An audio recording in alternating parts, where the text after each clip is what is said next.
حضرات درس حدیث سماعت کر رہے ہیں اور آج وہ اس کتاب سے حدیث نمبر جو ہے 367 ہے۔ اس حدیث کو، اس روایت کو امام داؤد بھی کتاب الادب کے اندر لے کر آئے ہیں۔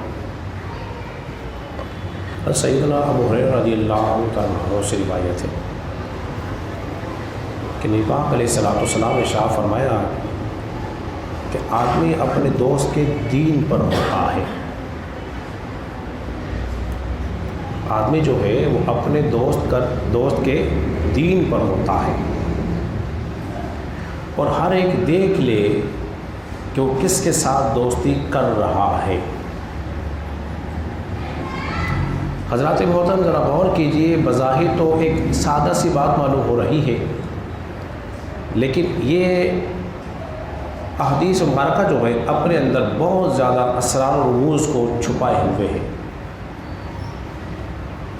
اب جو فرمایا جا رہا ہے کہ انسان جو ہے اپنے دوست کے دین پر ہوتا ہے، اس لیے کہ انسانی زندگی پر دوست کا بڑا گہرا اثر پڑتا ہے۔ جن کے ساتھ وہ اٹھتا ہے، جن کے ساتھ وہ بیٹھتا ہے، جن کے ساتھ وہ کھاتا ہے، جن کے ساتھ وہ پیتا ہے، تو اس کی بہت ساری عادت و اطوار اس کے اندر رچ بس جاتی ہے۔ انسان اپنے دوست کے ساتھ رہ کر اس کے طور طریقے کو اپنا لیتا ہے۔ اگر آپ کے دوست دیندار ہوئے، اہل علم ہوئے، تو آپ کو ان کی صحبت سے دین ملے گا، ادب ملے گا، شعور ملے گا، سمجھ و فہم ہوگی، آپ دین کے قریب ہوں گے۔ اور اگر آپ کے دوست جاہل ہوئے،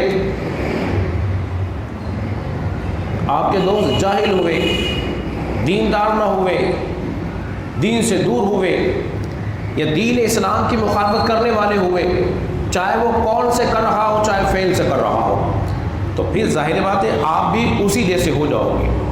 بسا اوقات انسان کی عادت ہوتی ہے کہ بات میں گالیاں بکتا ہے، ابھی کوئی جملہ کہا نہیں اس سے پہلے پھر گالی، یا بعض لوگوں کی عادت ہوتی ہے کہ بات میں قسم اٹھا لیتے ہیں۔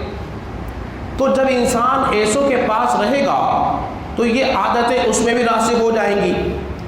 اس لیے کہا جا رہا ہے کہ آدمی کی پہچان جو ہے اس کے دوست ہے۔ اب دوست کیسا ہونا چاہیے؟ دیندار ہونا چاہیے، اچھوں کی صحبت اختیار کرنی چاہیے۔ اچھوں کی صحبت انسان کو اچھا بنا دیتی ہے اور بروں کی صحبت انسان کو برا بنا دیتی ہے۔ تو صحبت کا بڑا اثر ہے۔ نبی پاک علیہ السلام نے ایک حدیث میں یوں ارشاد فرمایا کہ انسان جب کسی سے دوستی کرے اس کو جانچ لو کہ کتنا اللہ اس کے رسول کا مطیع اور فرمانبردار رہے۔ دوستی کرنے کا دوسرا پیمانہ کہ یہ دیکھو کہ اللہ اس کے رسول کے احکام پہ عمل کرنے والا ہے کہ نہیں ہے۔ اگر ہے تو پھر مبارک ہو، اور اگر نہیں ہے تو پھر ایسوں کی صحبت سے بچو، کیونکہ وہ تمہیں بھی مخالفت میں ڈال دے گا۔ اللہ نے ارشاد فرمایا یا ایھا الذین آمنوا اتقوا اللہ وکونوا مع الصادقین، ایمان والو اللہ سے ڈرو اور سچوں کے ساتھ ہو جاؤ۔ سچوں کے ساتھ ہو جاؤ۔ کس کے ساتھ ہو جاؤ؟ سچوں کے ساتھ۔ مومن تو دوستی کر ہی نہیں سکتا، اس سے گوارا ہی نہیں ہے کہ وہ اللہ کے رسول کے مخالف سے دوستی کر لے۔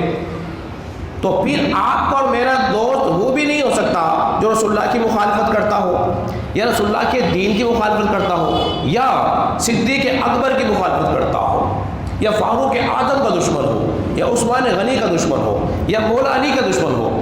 بولیے ہمارے دوست بولیے نہیں ہو سکتے۔ یا کوئی اہل بیت کا دشمن ہو، یا اولیاء اللہ کا دشمن ہو، اولیاء اللہ کا دشمن بھی ہمارا دوست بولیے نہیں ہو سکتا۔ تو لہذا دوستی کے معیار کو پرکھنا چاہیے اور ہمیں دیکھنا چاہیے کہ ہمارا ساتھ والا ہمارا دوست دیندار ہے کہ دنیا دار ہے۔